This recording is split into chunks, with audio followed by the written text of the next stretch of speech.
নমস্কার বন্ধুরা, আজকে শীতের পিঠা বানাতে এসেছি আমি। এই দেখুন পাটিসাপটার গোলা গুলিয়ে নিয়েছি। এইটা আমি জল দিয়ে গুলিয়েছি আর অল্প দুধ দিয়েছি। আপনারা শুধু দুধেও গোলাতে পারেন, জল দিয়েও গোলাতে পারেন। যারা নতুন বন্ধু তাদের জন্য বলছি।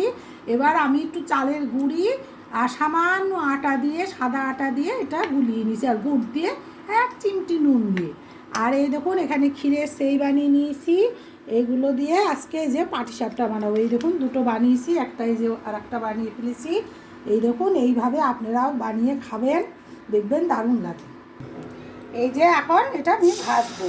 কড়াইয়ের মধ্যে তেল দিয়ে দিয়েছি সামান্য, দিয়ে এটা এখন সুন্দর করে দেখুন, আপনারা দেখে নিন যারা নতুন বন্ধু। এই যে তাদের জন্যই আমি এটা বারবার করে দেখাচ্ছি। এই যে দেখুন সুন্দরভাবে দেখে নিন।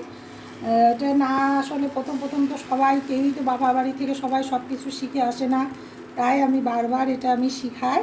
এইটা আপনারা একটু শিখে নেবেন, দেখবেন। এই যে এরকম করে একটা তেজপাতা ভাজ করে নেবেন। এই যে দেখুন তেজপাতাটা দিয়ে এরকম করে সুন্দর করে গোলা দিয়ে রেডি করে নেবেন। হ্যাঁ, এই যে দেখুন এখন এই যে সেইগুলো এইভাবে এরকম দেখুন, এটা মোটামুটি শুকিয়ে এসছে।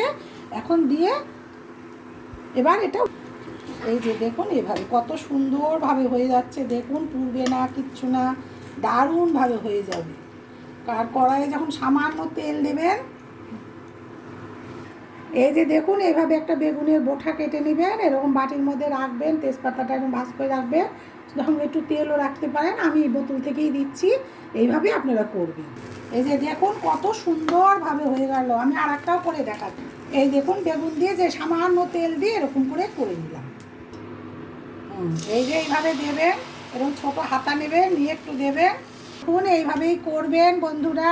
আর ভালো লাগলে লাইক শেয়ার কমেন্ট করবেন, সবসময় সাথে থাকবেন।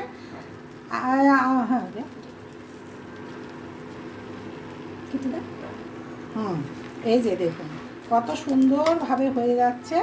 এইভাবেই আপনারা বানিয়ে খান বন্ধুরা। এই যে আমার পাটিসাপটা একদম রেডি হয়ে গেছে। এখন আপনারা এইভাবে ক্ষীর ছড়িয়ে দেবেন, দিয়ে এই পাটিসাপটা খাবেন, যে কি দারুণ লাগবে। ক্ষীরের পুর ভিতরে, ক্ষীরের আবার উপর দিয়ে দিয়ে।